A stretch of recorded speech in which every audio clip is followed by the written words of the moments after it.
साहित्य दर्पण की कक्षा में हम सप्तम परिच्छेद में काव्य दोषों के विषय में पढ़ रहे थे। काव्य दोष 5 प्रकार के ग्रंथकार ने कहे हैं: पद दोष, पदांश दोष, वाक्य दोष, अर्थ दोष तथा रस दोष। इनमें से पद दोष, पदांश दोष, वाक्य दोष और रस दोष हम पढ़ चुके हैं। अर्थ दोष का अध्ययन चल रहा था, जिसमें से 8 अर्थ दोषों को हम पढ़ चुके हैं: अपुष्टत्वम, दुष्क्रमत्वम, ग्राम्यत्वम, व्याहतत्वम, अश्लीलत्वम, कष्टत्वम, अनवीकृतत्वम और निर्हेतुत्वम। अब ये कुल अर्थ दोषों की संख्या है 23। तो हम इसके आगे 9 से लेकर 23 तक के अर्थ दोषों का अध्ययन इसी श्रवण माध्यम से करेंगे। तो अब हम अगला दोष पढ़ते हैं: प्रकाशित विरुद्धत्वम। जब विवक्षित अर्थ के विपरीत अर्थ को वाक्यार्थ अभिव्यक्त करे तब यह दोष होता है। अर्थात जो वक्ता, लेखक, ग्रंथकार, काव्यकार जिस बात को कहना चाह रहा है वह उसकी लिखित बात में उससे विपरीत अर्थ प्रकट होने लगे, तब यह दोष होता है। जैसे कि कहा है: कुमारस्ते नराधीश श्रियं समधिगच्छतु। कोई व्यक्ति है, वो कह रहा है कि हे राजन, आपके राजकुमार आपसे भी अधिक ज्ञान और संपत्ति आदि को प्राप्त करें। यह हमें सुनने में लगता है यह एक आशीर्वाद है जो कि कोई व्यक्ति किसी राजा को कह रहा है, किंतु यहाँ एक अन्य वाक्यार्थ हमें सुनाई देता है, और वो यह है कि राजन, आपकी मृत्यु हो जाए तो आपके राजकुमार शीघ्र ही राज्यश्री को प्राप्त कर ले।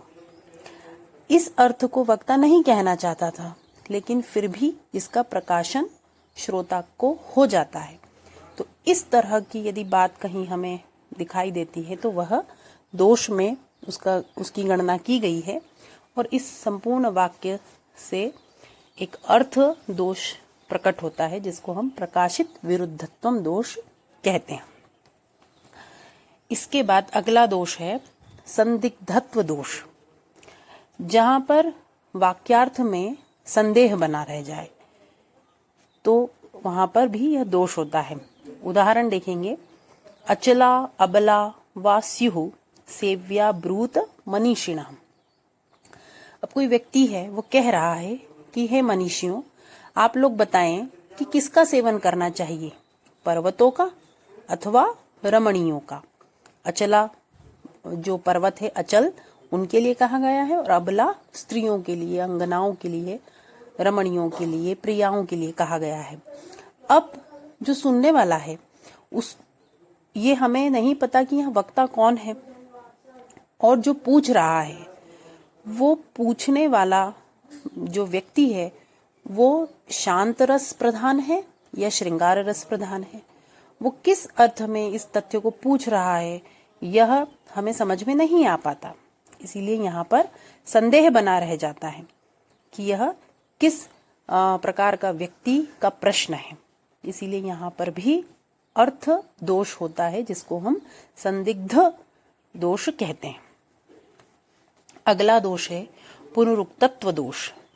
जहां पर किसी प्रतिपादित अर्थ को दूसरे प्रकार से पुनः प्रतिपादित किया जाए, वहां यह दोष होता है। जैसे किरातार्जुनीयम का उदाहरण साहित्य दर्पणकार ने दिया है: सहसा विदधीत न क्रियाम अविवेकः परमा पदांग पदम वृणुते ही विमृश्यकारिणम गुणलुब्धाः स्वयमेव संपदः। किसी भी व्यक्ति को चाहिए कि वह किसी भी कार्य को बिना विचार किए ही सहसा अर्थात अचानक नहीं करने लग जाए, क्योंकि बिना विचार किए किसी कार्य को करना बहुत बड़ी विपत्ति को बुलावा देना है। अच्छी तरह से विचार करके कार्य करने वाले पुरुष का गुणैक पक्षपातिनी संपत्तियां स्वयं वर्ण कर लेती है। अब यहाँ हम देखें तो पद्य के प्रथम भाग में, पूर्वार्ध में जो बात कही है कि बिना विचारे किसी भी कार्य को करना बहुत बड़ी विपत्ति को बुलावा देना है। तो उसका दूसरा पक्ष यही है कि यदि आप विचार करके करेंगे तो विपत्तियां नहीं आएगी बल्कि संपत्तियां आएंगी। तो यह बात तो उसमें हम बिना कहे भी समझ जा रहे थे। तो जो बात पद के पूर्वार्ध में कही उसी बात को पद के उत्तरार्ध में कह दिया, तो यह भी दोष है। इसीलिए यहाँ किस तरह का दोष हो रहा है? अर्थ की पुनरुक्ति हो रही है, किसी शब्द विशेष की पुनरुक्ति नहीं है, अपितु एक अर्थ जो पद के पूर्वार्ध में कहा जा चुका है, पद्य के पूर्वार्ध में, उसी अर्थ को उत्तरार्ध में भी प्रकारांतर से कह दिया है। तो यह अर्थ दोष कहलाता है, पुनरुक्तत्व दोष।